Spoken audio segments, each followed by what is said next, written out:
অহংকারের বদ অভ্যাস থাকে, তাহলে সেই গরিব ব্যক্তির ভাঙা থালা থাকলে সে থালা নিয়েও অহংকারী হয়ে ওঠে।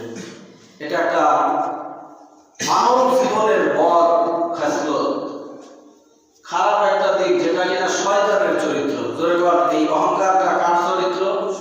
শয়তানের চরিত্র। আল্লাহ পাক বলেন যে অহংকার একমাত্র আমি আল্লাহর গায়ের চাদর। সুবহানাল্লাহ। অহংকার করাটা আমাকেই সাজায়, আমাকেই বানায়। তো তোমরা বান্দা, আমার গোলাম, তোমরা অহংকার করবে কি নিয়ে? এক ফোঁটা নাপাক পানি থেকে তোমাদেরকে বানাইলাম, আবার তোমরা মরে যাবে, তোমাদের কোনো অস্তিত্বই থাকবে না। আল্লাহ রাব্বুল আলামিন বলেন, কাইফা তাকফুরুনা বিল্লাহ ওয়া কুনতুম আমওয়াতান ফাআহইয়াকুম সুম্মা ইউমীতুকুম সুম্মা ইউহয়ীকুম সুম্মা ইলাইহি তুরজাউন। আল্লাহ রাব্বুল আলামিন বলেন, গোলাম, আমি তোমাকে বানাইলাম, তোমাকে এমন ভাবে বানাইলাম যে তোমার কোনো মডেল ছিল না। কোন মডেল ছাড়াই আদম নবীকে বানাইছে।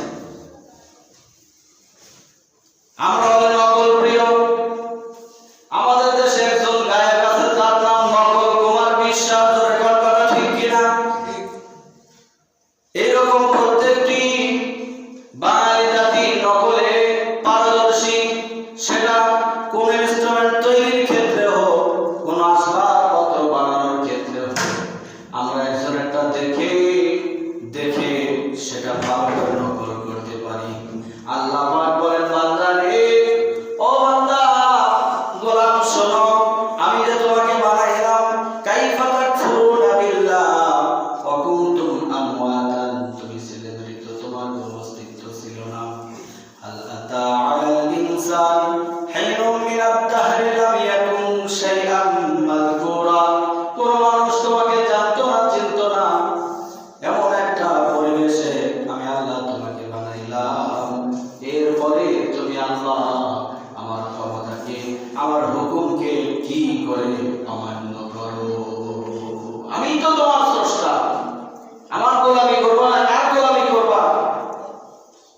এরকম কাউকে তো আমার ক্ষমতার ভিতরে রাখি নাই যার গোলামি করলে তোমাকে চিরস্থায়ী জান্নাত দিতে পারবে, চিরদিনের শান্তির জীবন উপহার দিতে পারবে। পারবে এরকম কেউ আছে? এরকম কোন লোক আছে যে তার অনুকরণ করলে, তার কথা শুনলে, তার গোলামি করলে সে আমৃত্যু জীবন আপনাকে আমাকে দিতে পারবে? পারবে? জোরে কোন পারবে? পারবে না, সম্ভব না।